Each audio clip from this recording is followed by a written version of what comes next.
चलो, तो थोड़ा सा क्वेश्चन पूछने से तो यही अंदाज़ा लग रहा है कि आप लोग पढ़ाई कर रहे हैं, बट थोड़ी सी और पढ़ाई को करने की ज़रूरत है। आप लोग करोगे ना?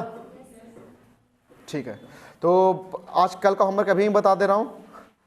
आज जो कल के क्लास में जैसे ही आऊँगा तो आपसे मैं आज जो पढ़ाया रहूँगा वो पूछूंगा, और कल का जो पढ़ाया हुआ है वो भी पूछूंगा। कोई दिक्कत आप लोगों को? दिक्कत होनी भी नहीं चाहिए, बस मन रखने के लिए आप लोगों से पूछ लेता हूँ। इसके अलावा कोई और भी चैप्टर का आंसर देना चाहोगे? पुराना जो पढ़ाया हुआ है उसकी भी क्वेश्चन की कुछ पूछताछ हो जाए? चलिए, आज भी आगे हम बढ़ते हैं। ठीक है बच्चा, आज हमारा हेडिंग रहेगा मैकेनिज्म ऑफ ब्रीदिंग। आज हमारा हेडिंग क्या होगा बच्चा? Mechanism of breathing.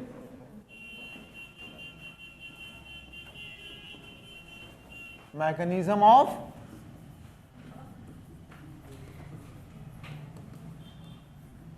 ब्रीदिंग, सांस आप कैसे लेते हैं।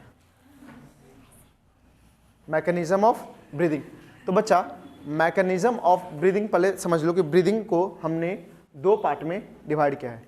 यानी ब्रीदिंग बोले तो वेंटिलेशन, ब्रीदिंग बोला जाए तो वेंटिलेशन, इंस्पिरेशन होता है और एक्सपिरेशन होता है। ब्रीदिंग कितने पार्ट में है बच्चा? दो पार्ट में। कितने पार्ट में है? दो पार्ट में है। कितने पार्ट में बच्चा? दो पार्ट में, इंस्पिरेशन और दूसरा क्या है बच्चा? Expiration.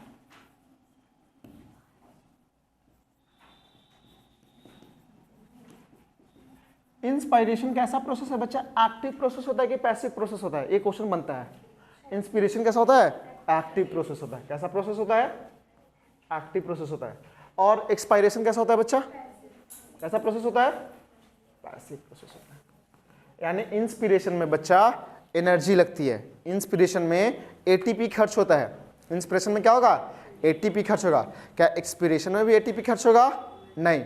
Inspiration energy involving process है और एक्सपायरेशन बच्चा एनर्जी इन्वॉल्विंग प्रोसेस नहीं है। एक कंसंट्रेशन ग्रेडियंट के आधार पर होता है। तो जरा बताइएगा, एयर कैसे मूव करता है? हाई प्रेशर से लो प्रेशर की तरफ। एयर का मूवमेंट कैसे होता है बच्चा? एयर का मूवमेंट कैसे होता है? High pressure to low pressure की तरफ होता है। हाई प्रेशर की तरफ बच्चा लो प्रेशर की तरफ होता है।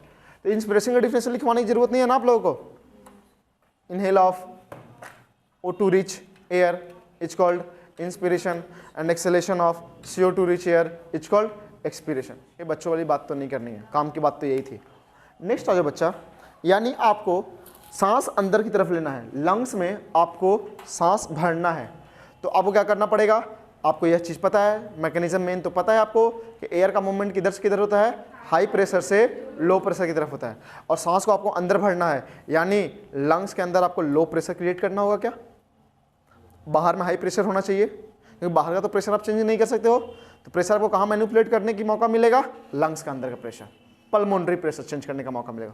तो कैसे होता है? तो जरा देखोगे तो अब बताइएगा, लंग्स किस पे रेस्ट कर रहा होता है? डायफ्राम। लंग्स किस पे रेस्ट कर रहा होता है? डायफ्राम। और आपने प्लूरल मेम्ब्रेन बोला, प्लूरल मेम्ब्रेन का जो आउटर वाला लेयर उसे क्या बोलते हैं? पैराइटल प्लूरा बोलते हैं। क्या बोलते हैं? पैराइटल प्लूरा बोला जाता है। पैराइटल प्लूरा बच्चा किसके साथ कनेक्टेड होता है? रिब केज के साथ जुड़ा होता है। क्या parietal pleura is in connection with the rib cage. यानी रिब केज में चेंजेस होगा तो साथ ही साथ पैराइटल प्लूरा में भी चेंजेस होगा। क्या आउटर पैराइटल प्लूरा में चेंज होगा ना? तो पैराइटल प्लूरा में चेंज होगा तो क्या वह चेंज हमें लंग्स में देखने के लिए मिलेगा? जुड़ा हुआ तो होगा कि नहीं होगा? यानी जो भी चेंजेस रिब केज या थोरैसिक केज में होगा वह चेंजेस कहाँ देखने के लिए मिलेगा? पल्मोनरी चेंजेस भी देखने के लिए मिलेगा, लंग्स के अंदर भी देखने के लिए मिलेगा। ये कोई दिक्कत की बात है क्या?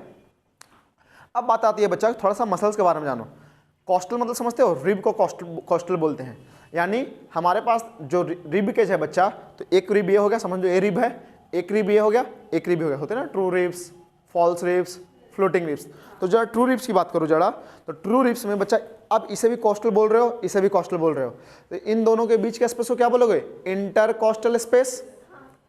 इसमें मिलने वाले मसल्स बच्चा इंटरकॉस्टल मसल्स। इसके बाहर भी मसल्स मिलेगा क्या? क्या इसके अंदर भी मसल्स मिलेगा क्या? तो बाहर वालों क्या बोल देंगे? External intercostal muscle.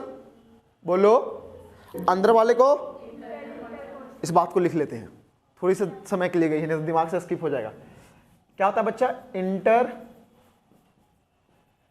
Costal muscle होता है क्या? बोलो। और क्या होता है? एक्सटर्नल इंटरकॉस्टल मसल होता है क्या? बोलो। और क्या होता है बच्चा? इंटरनल इंटरकॉस्टल मसल होता है क्या? बोलो भाई, कोई दिक्कत? यानी जब एक्सटर्नल कॉस्टल मसल्स ऊपर की तरफ जाएगा, यानी रिब को ऊपर की तरफ खींचेगा, ये जब एक्सटर्नल इंटरकॉस्टल मसल कॉन्ट्रैक्ट करेगा बच्चा, तो रिब ऊपर की तरफ जाएगा, रिब केज ऊपर की तरफ जाएगा ना। तो क्या रिब केज ऊपर की तरफ जाएगा तो क्या पैराइटल प्लेरा भी ऊपर की तरफ जाएगा?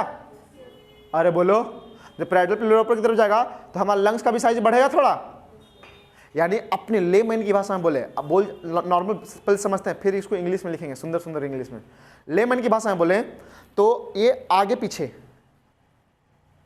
वेंट्रल डॉर्सल, वेंट्रल डॉर्सल, तो वेंट्रल डॉर्सल, वेंट्रोडॉर्सल एक्सिस को क्या करेगा?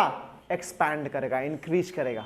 यानी external intercostal muscle, external intercostal muscles ventro dorsal volume को इंक्रीज करेगा, आगे पीछे वाला वॉल्यूम को बढ़ाएगा। सांस लेते हो तो आगे का रिब ऊपर जाता है क्या? तो रिब ऊपर जा रहा है तो सेंटीमीटर साइज का बढ़ रहा है, यानी वॉल्यूम बढ़ रहा है साइज का, चेस्ट का साइज बढ़ रहा है ना। कोई दिक्कत बच्चा? अरे बोलो यहाँ पे। और जब आप सांस लेते हो तो हमारा डायफ्राम कैसा होता है? डोम शेप का होता है क्या? तो जब सांस लेते हो डोम शेप से कैसा होता है बच्चा? डायफ्राम फ्लैट होता है। तो जरा देखो, एंटेरियर पोस्टेरियर, एंटेरियर पोस्टेरियर में, एंटेरियर पोस्टेरियर एक्सिस में साइज कौन बढ़ाया बच्चा? डायाफ्राम। कौन बढ़ाया? डायाफ्राम। नीचे की तरफ जाए तो पोस्ट एक्सिस बढ़ा गया ऊपर नीचे में, और आगे पीछे में बच्चा एक्सटर्नल इंटरकॉस्टल मसल। यानी एक्सटर्नल इंटरकॉस्टल मसल्स कॉन्ट्रैक्ट हो रहे हैं, डायाफ्राम फ्लैट हो रहा है। इसकी वजह से हमारा लंग्स का ओवरऑल वॉल्यूम, वो लंग्स नहीं बोलेंगे, रिबकेज का ओवरऑल वॉल्यूम बढ़ रहा है। इसी के रिजल्ट हमारा लंग्स भी क्या हो रहा है? एक्सपैंड हो रहा है। लंग्स एक्सपैंड हुआ तो लंग्स का वॉल्यूम बढ़ा क्या? तो जब वॉल्यूम बढ़ाएगा तो अंदर का प्रेशर डिक्रीज करेगा क्या? तो अंदर में लो प्रेशर, तो पल्मोनरी प्रेशर डिक्रीज हो गया। तो इससे क्या हुआ बच्चा? बाहर में प्रेशर हाई, अंदर प्रेशर लो, तो एयर कहां से कहां गया बच्चा? बाहर से अंदर की तरफ आ गया, हाई टू लो आया। समझ में आई क्या बात? की पॉइंट क्या था बच्चा? एंटेरियर पोस्टेरियर डॉर्सोवेंट्रल कौन इंक्रीज कर रहा है? एंटेरियर पोस्टेरियर में बच्चा डायाफ्राम, एंटेरियर पोस्टेरियर में डायाफ्राम, एंड डॉर्सोवेंट्रल में बच्चा एक्सटर्नल इंटरकॉस्टल मसल। कोई दिक्कत है क्या? लिख लोगे क्या? लिखवा दें कि खुद से कर लोगे? भूल जाओगे भाई साहब। लिखिएगा,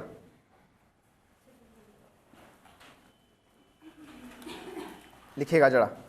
डायाफ्राम कॉन्ट्रैक्ट्स, लिखिएगा। मैकेनिज्म ऑफ ब्रीदिंग लिखे हो ना, उसमें लिखे हो इंस्पिरेशन, हेडिंग लगा देना, इंस्पिरेशन की बात कर रहे हैं हम। इंस्पिरेशन हेडिंग लगा दीजिएगा, इंस्पिरेशन हेडिंग लगा दीजिएगा।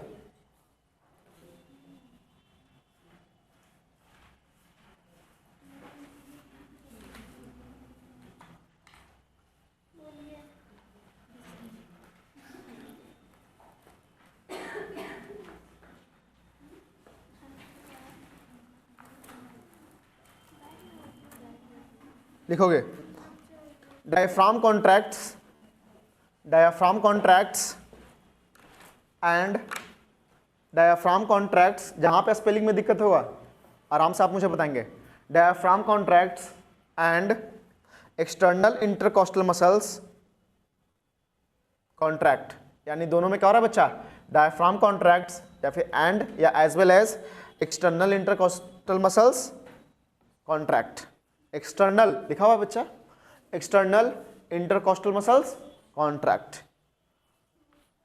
लिख लिए क्या? बोल दीजिए। उसमें डाउन एरो लगा के लिख लोगे, उसका रिजल्ट क्या होगा बच्चा? डाउन एरो लगा के लिखेगा।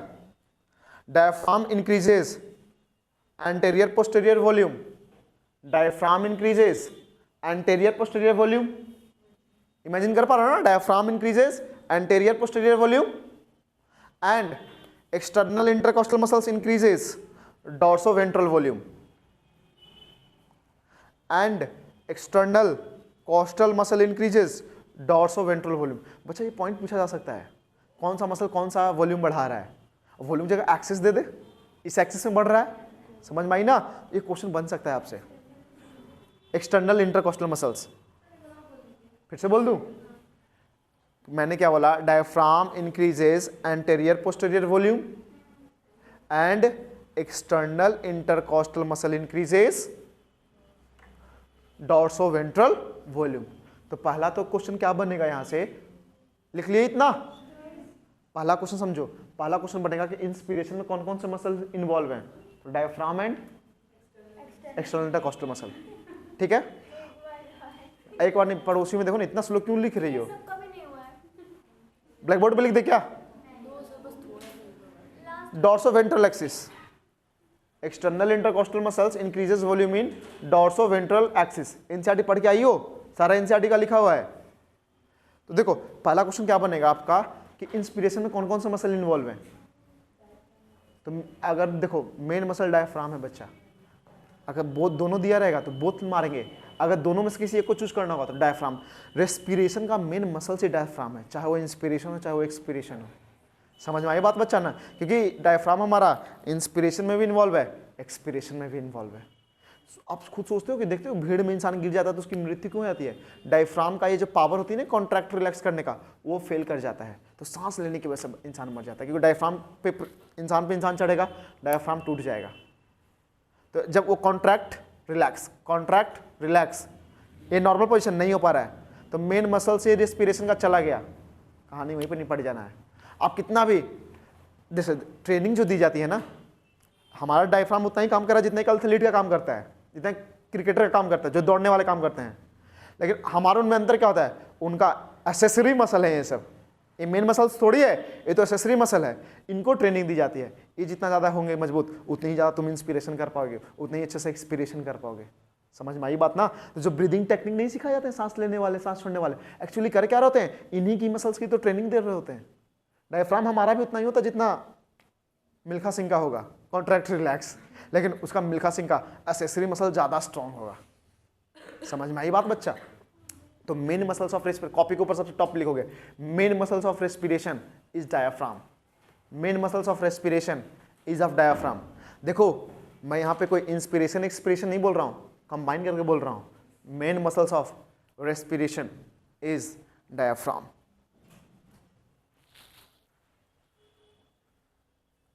Main muscles of respiration is diaphragm.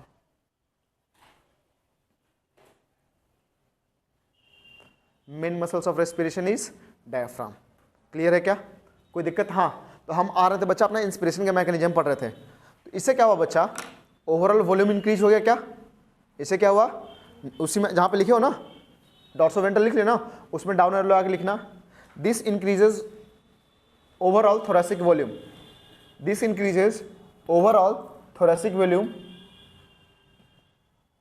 this increases overall thoracic volume, this increases overall thoracic volume but decreases thoracic pressure, but decreases thoracic pressure.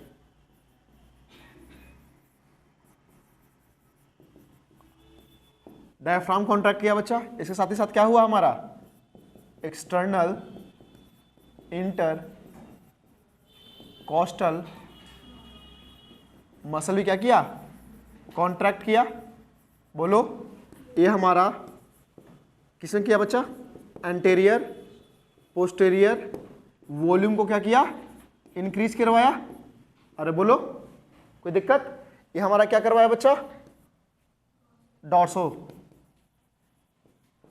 Ventral volume को क्या करवाया? इंक्रीज करवाया।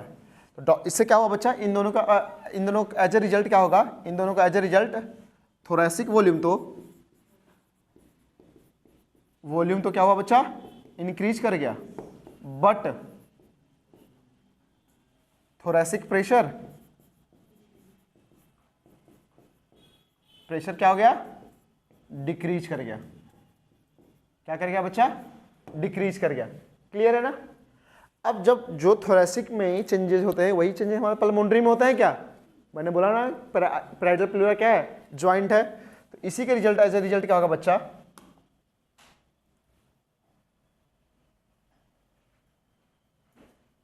देखो इसी के एज ए रिजल्ट क्या होने वाला है, अरे भाई साहब ऊपर जाओ, इसी का एज ए रिजल्ट क्या होगा बच्चा, pulmonary volume also increases and thoracic pressure decreases। Clear है बच्चा? तो इससे क्या होगा बच्चा, अब थोरेसिक में प्रेशर अंदर घट गया क्या, बाहर में प्रेशर हाई हो गया है, तो क्या होगा बच्चा, air moves inside the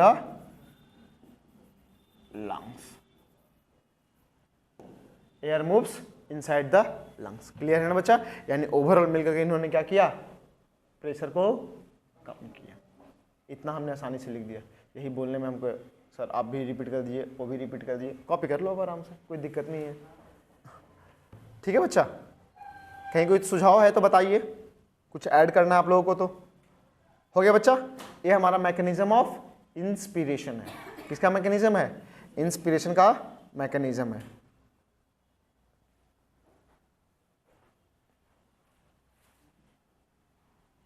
clear है ना? अरे बोल दो। अब हेडिंग लगा दो बच्चा। हो गया यहाँ तक? आगे बढ़ा जाए। अब हेडिंग लगा दो mechanism of expiration. Simply heading लगा दो एक्सपीरेशन। सिंपली हेडिंग लगा दीजिए एक्सपीरेशन।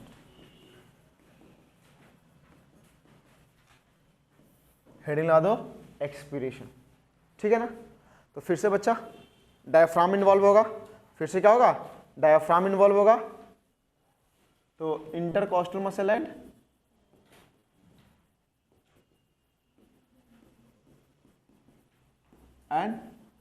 डायफ्राम क्या होगा बच्चा? Gate relax. अब रिलैक्स होंगे, अपना नॉर्मल पोजीशन में आएगा। तो इससे क्या होगा बच्चा? क्या थोरेसिक वॉल्यूम डिक्रीज करेगा? अब नॉर्मल पोजीशन में आएगा तो थोरेसिक वॉल्यूम डिक्रीज करेगा ना। तो फिर से वही चीज होगा बच्चा, थोरेसिक वॉल्यूम डिक्रीज होगा। तो इसी के रिजल्ट में क्या होगा बच्चा? पल्मोनरी वॉल्यूम भी डिक्रीज करेगा। क्या बोलो, क्या होगा? पल्मोनरी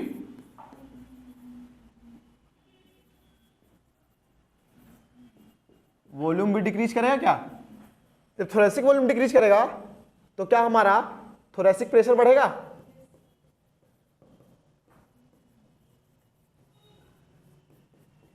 थोरेसिक प्रेशर इंक्रीज हुआ तो सेम चीज में बच्चा हमारा क्या हो जाएगा? पल्मोनरी वॉल्यूम घटा है ना, बट पल्मोनरी प्रेशर तो इंक्रीज होगा।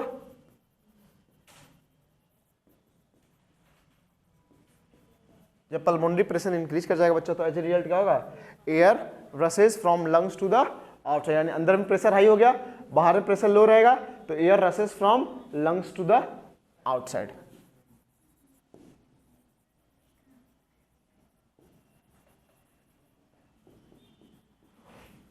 Lungs to outside. कोई दिक्कत है बच्चा? बोलो। ये है बच्चा हमारा मैकेनिज्म ऑफ एक्सपीरेशन। अब जरा देखना, ये नॉर्मल एक्सपीरेशन करते हो तो क्या आपका पेट का मूवमेंट होता है? एब्डोमिनल मसल का मूवमेंट होता है? नहीं। कहाँ होता है? नॉर्मल सांस लेने में पेट का पेट का मूवमेंट कहाँ होता है? जब आप फोर्सफुल, तो अच्छा इसको मूवमेंट बोल रहे हो, तो जब कस के सांस छोड़ते हो तो क्या होता है? पेट फिर तो दौड़ रहा होता है पेट, फिर तो आप यही कहोगे ना। तो नॉर्मल रेस्पिरेशन एक्सपीरेशन के दौरान बच्चा एब्डोमिनल मसल कॉन्ट्रैक्ट नहीं कर रहा था। मैंने बोला अब अपना सांस छोड़ो, सांस छोड़े, बोलेगा और सांस छोड़ो, तो फिर पेट से ताकत लगाते हो ना। यानी ड्यूरिंग फोर्सफुल एक्सपीरेशन हमारा एब्डोमिनल मसल्स क्या होगा? इन्वॉल्व होगा। और एक बचा हुआ मसल बच्चा इंटरनल इंटरकॉस्टल मसल इन्वॉल्व होगा। समझ में आई कि नहीं आई बात? अरे बोलो। तो इतना कॉपी करो, उसके बाद नोट डाल के पॉइंट लिखो। इसीलिए मैंने बोला कि लोगों को लगता है कि पेट भी हमारा इन्वॉल्व होता है एक्सपीरेशन में। नहीं नहीं, फोर्सफुल एक्सपीरेशन के दौरान हमारा एब्डोमिनल मसल इन्वॉल्व होता है।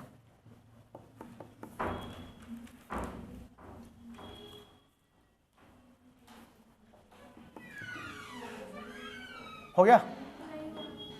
तो मैं लिख रहा था तो क्या कर रही थी?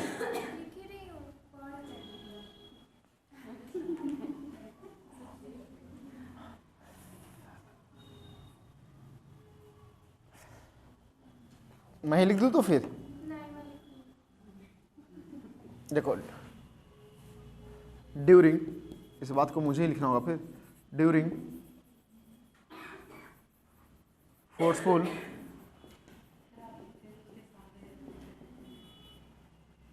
Forceful expedition.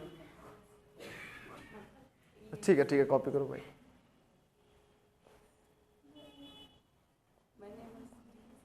हाँ मैं समझ रहा हूँ, ऑब्वियस सी बात है, सामने रहूँगा तो नहीं दिखेगा। अरे कोई नहीं, क्या हुआ?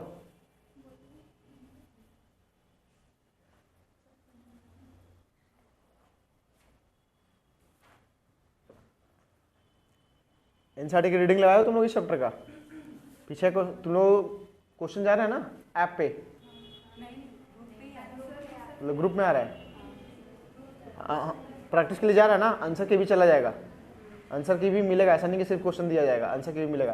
क्वेश्चन लग रहे हैं आप लोगों से? हाँ ठीक है, कुछ नहीं, सारा क्वेश्चन लगना चाहिए। सारा क्वेश्चन एनसीईआरटी का है, सारा क्वेश्चन जो जा रहा है ग्रुप में इधर ऐप में, सारा क्वेश्चन एनसीईआरटी का है। वो तुम लोग को एनसीईआरटी नहीं लगता है, हमें एनसीईआरटी लगता है। और जब क्वेश्चन लेके आते हो मेरे पास तो भी एनसीईआरटी तुम लोग को लगने लगता है। हो गया? इसमें आगे मेंशन करो। क्लास में नहीं करवाऊंगा, पर्सनल डाउट होगा, डेली 2-2 3-3 क्वेश्चन करके आप लोग पूछ लिया करिए। बहुत सारे ऐसे बच्चे हैं जो क्लास में जिनको नहीं पसंद है क्वेश्चन करना, होमवर्क नहीं करना, और बस डेली अटेंडेंस लगाने आता है कि उनको सिलेक्शन करवाना है। उनको सिलेक्शन हो जाता तो तबियत खराब हो जाना है फिर कॉलेज में जाकर के। तो ठीक है ना, वो मैं इसलिए दे रहा हूँ ताकि आप लोग की तैयारी में कोई कमी ना रहे, चीज़ें आपको मिलती रहें। लगा रहे हो आकर के पूछ लो, इस समय ये भी पता चला कौन लगा रहा है। अब ये मत दिखाना कि सर हम लोग सब तो पढ़ने ही वाले हैं, तो सब मत पहुंच जाना एक ही दिन। आगे लिखो, during forceful expiration abdominal muscles, during forceful expiration abdominal muscles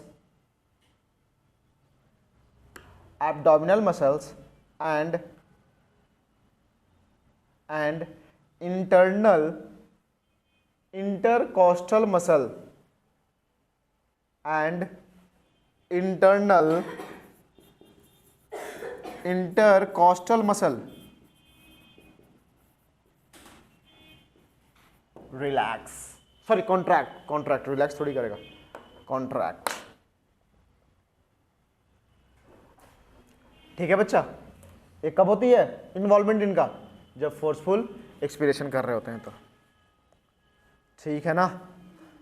अब आ जाइए बच्चा, नेक्स्ट हमारा टॉपिक है एनसीईआरटी के अकॉर्डिंग मैकेनिज्म ऑफ ब्रीदिंग हमने कर लिया। अब मैं आपको क्या 5 मिनट का से भी कम का समय है, 3 मिनट का या से 5 मिनट के बीच का समय है। अब एक मैकेनिज्म ऑफ ब्रीदिंग को रीड आउट कर लो फटाक से। कौन सा पॉइंट नहीं समझ में आ रहा, फटाक यहीं पे एनसीईआरटी पढ़ेंगे, यहीं पे एनसीईआरटी की रीडिंग लगाएंगे।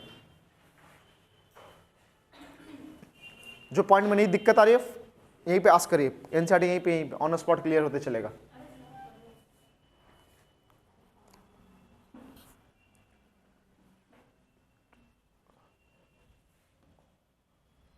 तो आगे मैं लिख देता हूं,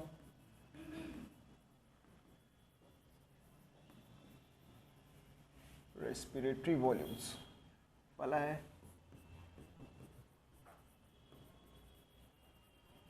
tidal volume.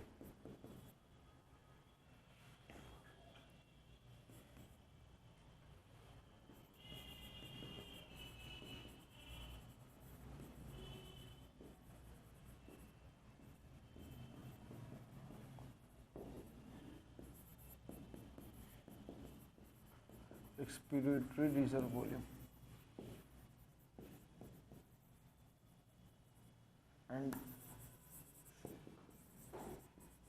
Residual volume. RV बोलेंगे सब बच्चा, टीआरवी, आईआरवी,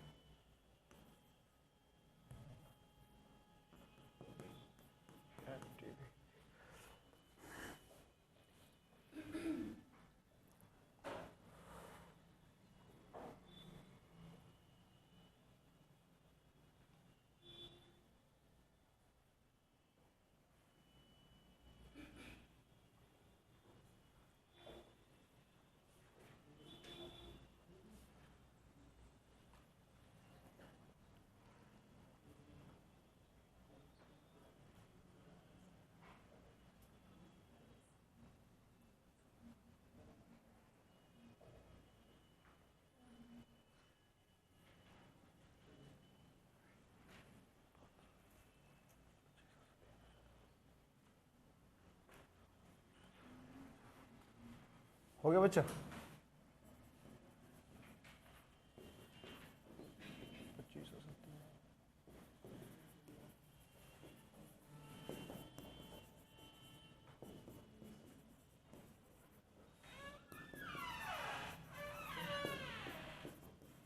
हुआ बच्चा लोग? इतना टाइम लगाते हो तुम लोग? घर से नहीं पढ़ के आए हो? हुआ? समझ में आई सारी बातें? बोलो, क्लियर है ना सारे पॉइंट्स? कोई दिक्कत किसी को? चलो आगे बढ़ते हैं। तो देखो, इस तरीके से आप घर पे जाके पढ़ते तो कैसे नहीं क्लियर हो पाएगा? तो घर पर जाके तो पढ़े हुए नहीं, तो क्लियर कैसे हो जाएगा?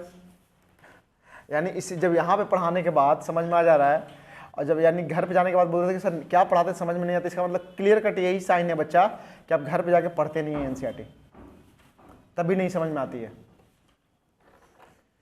हम इसीलिए एनसीईआरटी के 2-3 दिन से रीडिंग करवा रहे हैं और ये चैप्टर कंप्लीट करवाऊंगा, क्योंकि यहाँ पढ़ाने के बाद अगर एनसीईआरटी समझ में आ जा रही है, और पहले क्या बोलते थे घर पे जाने के बाद समझ में नहीं आ रही है, यानी क्लियर कट है कि आप घर पे जाके मेहनत नहीं कर रहे हैं, एनसीईआरटी की रीडिंग नहीं कर रहे हैं। यहाँ पे कैसे समझ में आ जा रहा है? हमें कोई अच्छत या पानी तो नहीं छिड़क रहा हूँ ना आप लोगों के ऊपर? चलो अब आ जाओ बच्चा रेस्पिरेटरी वॉल्यूम। नेक्स्ट आ जाओ रेस्पिरेटरी वॉल्यूम्स। तो रेस्पिरेटरी वॉल्यूम्स बच्चा, इन्हीं वॉल्यूम्स को जोड़ घटाव करके हम कैपेसिटीज का भी फॉर्मेशन करते हैं, ठीक है ना? तो इसमें देखो क्वेश्चन क्या आता है, डेफिनेशन आपसे आएगा क्या? नहीं आएगा।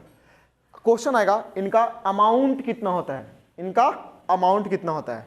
तो आप नॉर्मल से भी बैठे हुए हैं ना, तो नॉर्मल बैठे हुए हैं, नॉर्मल सिटिंग पोजीशन में या नॉर्मल लाइंग पोजीशन में आप सांस ले रहे हैं या सांस छोड़ रहे हैं, तो जितना सांस आप ले रहे हैं या जितना छोड़ रहे हैं, volume of air that is inspire और या फिर volume of air that is expired in a normal condition, ठीक है ना बच्चा? वह क्या कहलाता है? टाइडल वॉल्यूम कहलाता है। क्या कहलाता है? टाइडल वॉल्यूम कहलाता है। यानी आप बैठे हुए हैं अभी, नॉर्मल सांस ले रहे हैं, सांस छोड़ रहे हैं, ये क्या कहलाएगा? Tidal volume. इसका वैल्यू तो आपको याद होना ही चाहिए, ठीक है ना? वैल्यू याद रहेगा। डिफिनेशन भी लिखवा दूं, एनसीईआरटी का डिफिनेशन रहेगा लिखवाऊंगा तो, ठीक है ना? वैल्यू आपको याद करना चाहिए। हाँ 500 ml। नेक्स्ट है बच्चा इंस्पिरेटरी रिजर्व वॉल्यूम। आपने सांस लिया, नॉर्मल टाइडल वॉल्यूम 500 ml लिया ना आपने, उसके बाद मैं बोलूँ कि और सांस लो, तो जैसे देखो सांस लिया, अब मैं बोलूँ कि और सांस लो, तो सर्टेन अमाउंट ऑफ एयर और भी आप इनहेल कर सकते हो ना। 500 ml के बाद और भी अमाउंट ऑफ एयर इनहेल कर सकते हो ना, उसी को बच्चा बोला जाता है इंस्पिरेटरी रिजर्व वॉल्यूम। यानी नॉर्मल ब्रीथ इन करने के बाद एडिशनल वॉल्यूम ऑफ एयर जो आप और इनहेल कर सकते हो।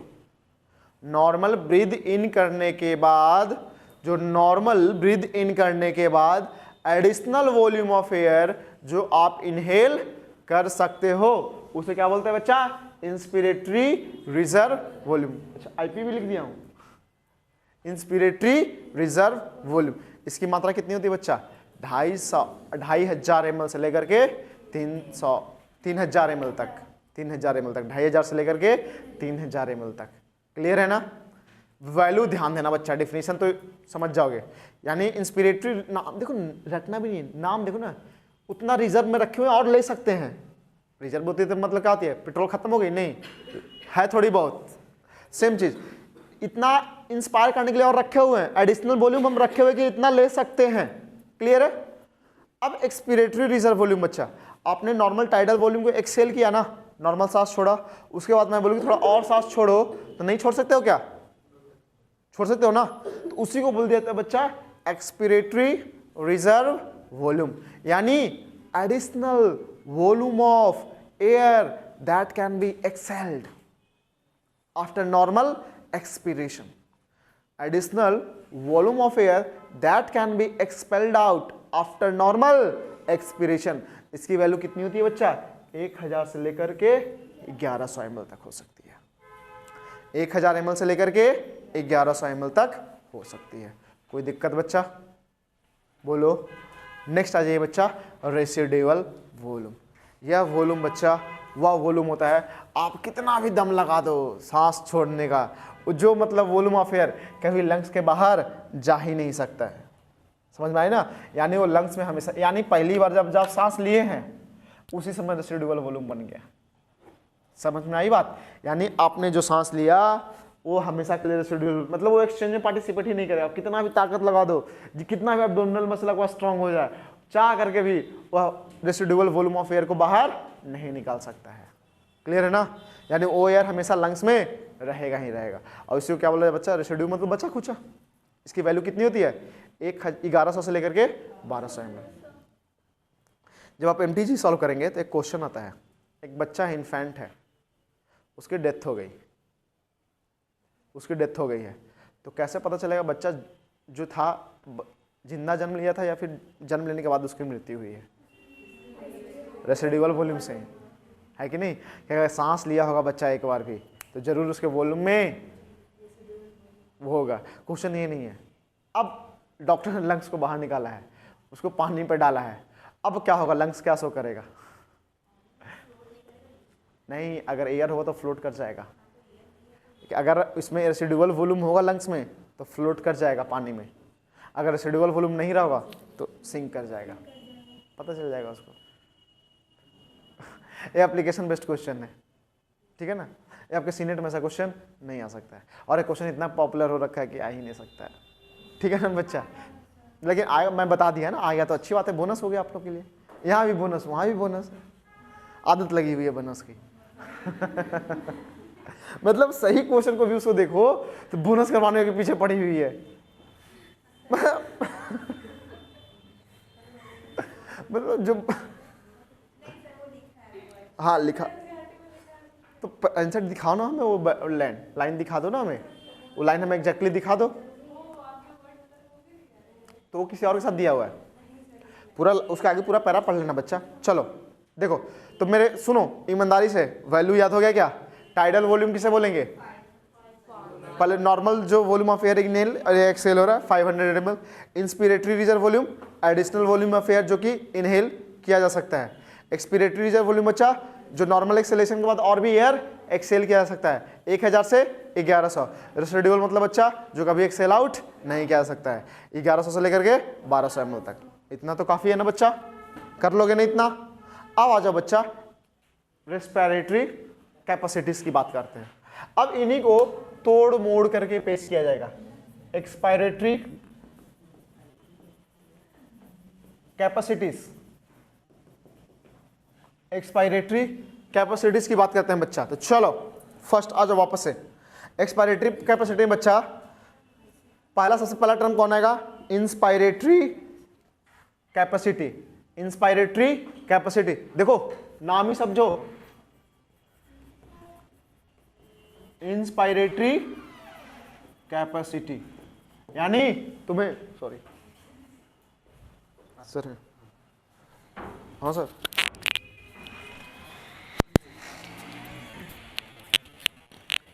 ठीक है सर,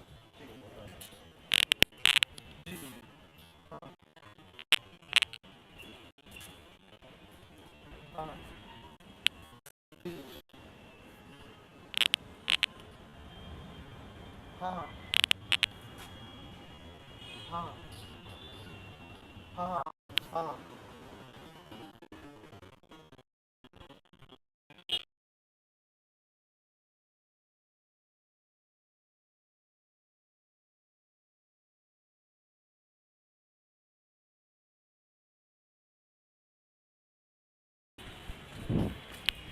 सुनो बच्चा लोग, सुनो, कल आप लोग को गया था ना वो डीपीपी सोल्व करने के लिए, सोल्व किए थे आप लोग? कहाँ सोल्व किए हो? सबमिट करो हमें। पेपर पे कहीं सोल्व किए होगे ना? पेपर दो हमें वो, या कॉपी सबमिट करो, इससे ये पता चलेगा कौन कौन बनाया है। कैसे? हाँ, नाम वाम लिख करके दे दो। बायो का भी, केमिस्ट्री का भी सबमिट करना है। हाँ कोई दिक्कत नहीं, कहीं कोई दिक्कत नहीं, आपने बनाया है ना, उसे सबमिट कर दीजिए। रिजल्ट के लिए थोड़ा स्ट्रिक्टनेस होना पड़ता है, ठीक है ना बच्चा?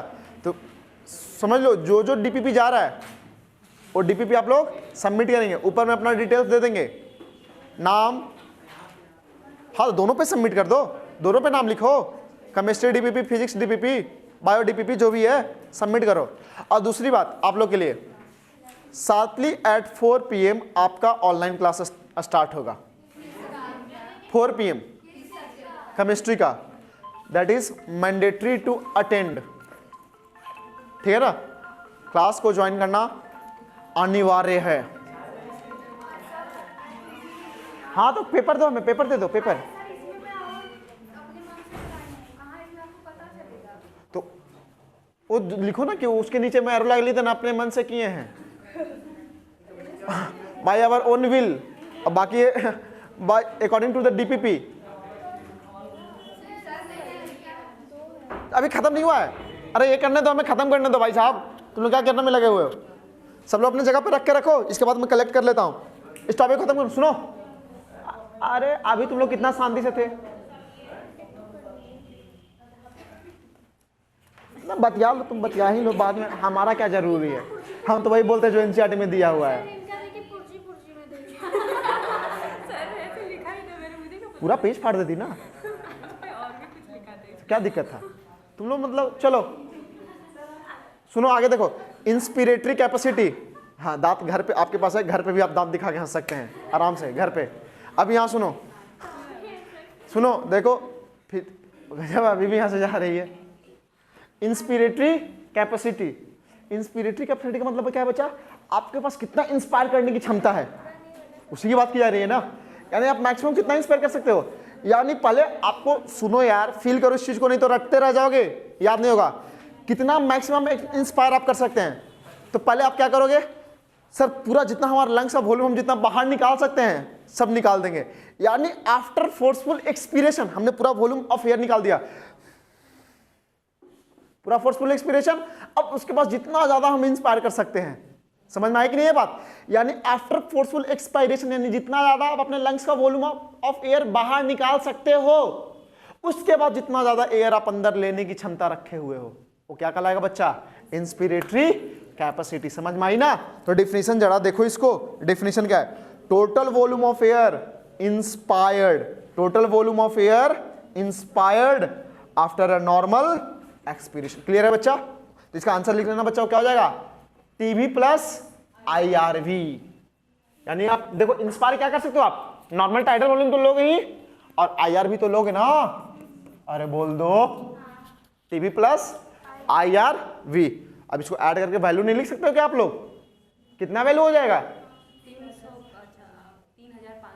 3000 से लेकर के 3500। इंस्पायरेटरी जब वॉल्यूम वेरी करता है ना। नेक्स्ट आ जाओ बच्चा, एक्सपायरेटरी कैपेसिटी। नेक्स्ट आ जाए एक्सपायरेटरी कैपेसिटी। सेम कर दो, कितना वॉल्यूम ऑफ एयर एक्सपायर किया जा सकता है? तो टाइडल वॉल्यूम को तो एक्सपायर करोगे ही, और प्लस ERV को भी करोगे, यानी टाइडल वॉल्यूम प्लस ERV। अरे कोई दिक्कत है क्या? बोलो। नेक्स्ट हमारे पास दो और बचता है बच्चा। एक्सपायरेटरी कैपेसिटी हो गया, functional residual capacity and vital capacity.